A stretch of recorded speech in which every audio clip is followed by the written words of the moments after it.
Hello, and welcome back to the channel. I'm the Mysterious Historian, and this is Interesting Historical Figures. Today, I'll be talking about one of these historical figures, and it's Józef Piłsudski. Now, you may have not heard about this guy, and that's okay. I'm here today to tell you everything you need to know about him. His life kind of looks like something out of an action film, and what happened to him was true. So, without further ado, let's get into the man, the myth, and the legend himself, Józef Piłsudski. He was born in 1867 in modern-day Lithuania. Now, before I get deeper into Piłsudski's childhood, I need to talk about Poland at this time. You see, during this time, Poland didn't even exist as a nation. It was actually partitioned by three other countries: Russia, Prussia, and Germany. This, however, would not deter ethnic Poles from maintaining their Polish identity. Piłsudski and his family would do the same. Even though he was born in Lithuania, he would maintain that he's Polish, which he was. Now, his family were aristocrats, so Piłsudski had the opportunity to attend military school. Coincidentally enough, he would attend the same school as fellow Pole Felix Czerwiński, founder of the infamous Cheka, or Russian secret police. But that, my friends, is a video for another day. So, let's look into Piłsudski's life as a young adult. Around this time, Piłsudski would subscribe to more radical ideas. He became a socialist, much like his brother, Bronislaw. You see, at this time, the Russian Empire and the Tsar liked to strong-arm their citizens. Men like Piłsudski and his brother weren't too fond of this, so they fought back. They would join these radical socialist groups and do things like rob trains to fund the revolution, assassinate key figures, and be editors to underground newspapers. Joseph Stalin would do much of the same at this time as well. Piłsudski's job was an editor to one of the most famous underground newspapers, Robotnik, or Worker. These newspapers like to tell the common man to be free of their capitalist shackles. Interestingly enough, Piłsudski's brother and Vladimir Lenin's brother worked together on a failed assassination attempt of then Tsar Alexander. Because of this failed attempt, Vladimir Lenin's brother was executed. This would push Vladimir Lenin himself deeper into the revolution. Piłsudski would soon be apprehended by the Russian secret police because he was editing this underground newspaper. He'd be thrown in jail, and this would mark Piłsudski's first time going to jail. And I have to tell you, this is where the story gets rather interesting.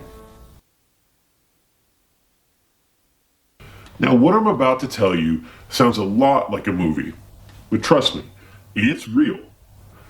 Piłsudski is in jail for the first time. It's a high-security prison, and there's no escape. Piłsudski is only thinking about freedom. He devises this plan where he's going to feign mental illness, and it works. He convinces the guards and the warden that he's crazy, so they transfer him to a lower-security prison, essentially an insane asylum.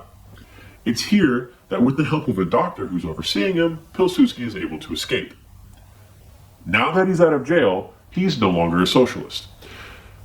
You see, at this time, the Bolsheviks are gaining a lot of popularity within the socialist movement. Piłsudski hates Bolsheviks. He even said it himself. I rode the train of socialism and then got off when I saw the Bolsheviks. So what's his next move? Hunting clubs. I know what you're thinking. Okay, this guy's a hunter now? Not exactly. War is on the horizon. Piłsudski can sense it, among others as well. It's the 1910s, and World War I is about to begin soon. Piłsudski wants to raise a Polish army, and he does so under the guise of hunting clubs. He gathers a bunch of Polish men, and they go on these hunting trips, when in actuality, he's training them and raising his army. The war then breaks out, and Piłsudski has always seen Russia as the enemy. So, what he does is he allies himself with the Central Powers and fights for the Austrians. He's very successful. And the Austrians want Piłsudski to swear an oath of allegiance to them. He refuses. He wants to fly the Polish flag, not the Austrian one. The Austrians aren't too happy about this, so they arrest him. This is Piłsudski's second time in prison. He's sent to an infamous and high-security prison called Magdeburg. There's no escape for him this time. But don't fret, things do look up for this interesting figure. For the rest of World War I, Piłsudski would remain in prison. After the war, the Treaty of Versailles would create Poland as a new nation.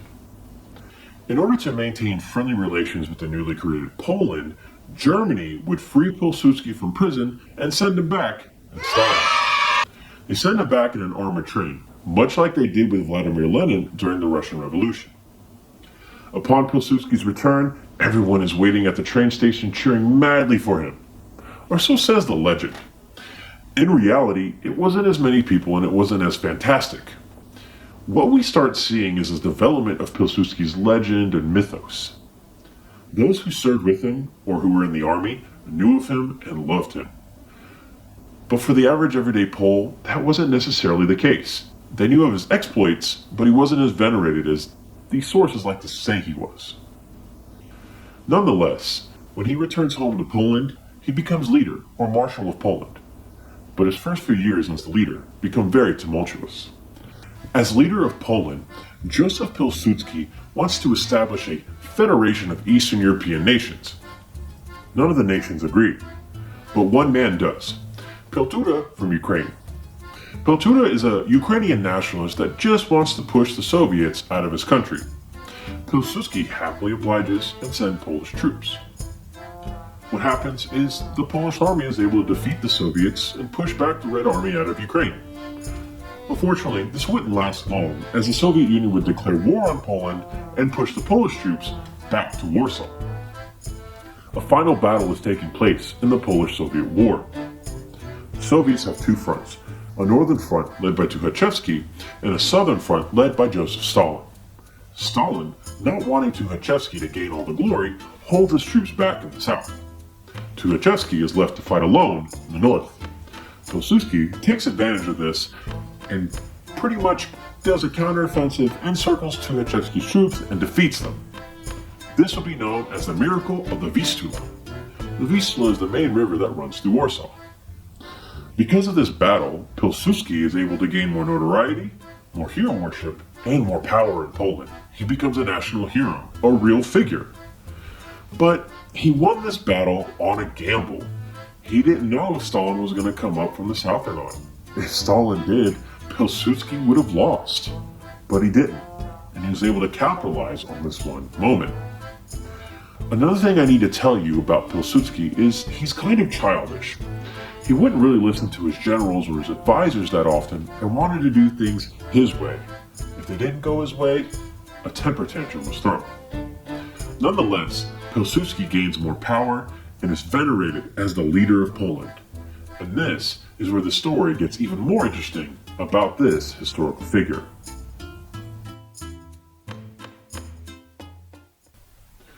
The year is 1920-1921. The Polish-Soviet War has ended. Piłsudski is victorious. The Polish people want Piłsudski to remain as their leader, but he declines. He steps down from power and wants Poland to run on its own. He helps to create a democratic government, helps to write a constitution, and elections are even held and a new president is chosen. Piłsudski wants to leave Poland be and let it do its thing.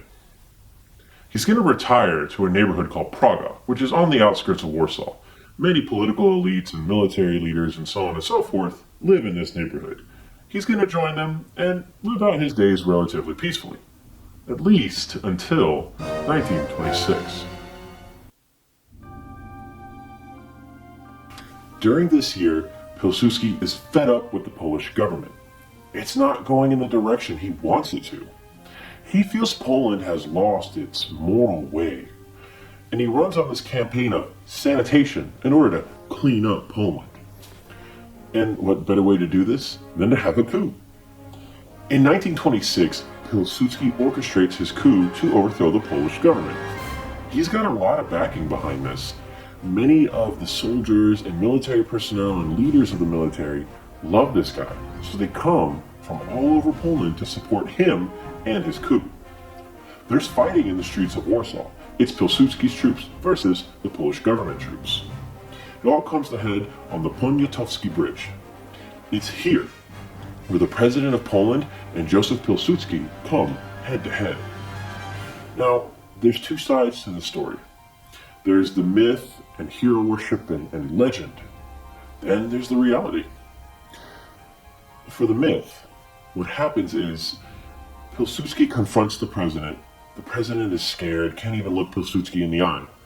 Piłsudski goes to a young Polish soldier fighting for the Polish government and says, "Are you going to fire upon me, Grandpa?" And the boy shakes in his boots. This was from an excerpt from a book written by Rom Landau where he talks about this. Now, let's look at the reality. In reality, the Polish president wasn't backing down, nor was he scared of Piłsudski. And when Piłsudski asked that young Polish soldier the same question, the boy brushed it off and didn't even bother him. This is where we could see this hero worship and legend of Piłsudski really manifest itself. Either way, Piłsudski is victorious. He overthrows the Polish government, one which he helped to create, and he establishes a new one. Now, he doesn't take control as the leader. He steps down, and there is an election, and a president is chosen. But this president is going to be a puppet of Piłsudski. Piłsudski is going to work behind the scenes, pulling all the strings.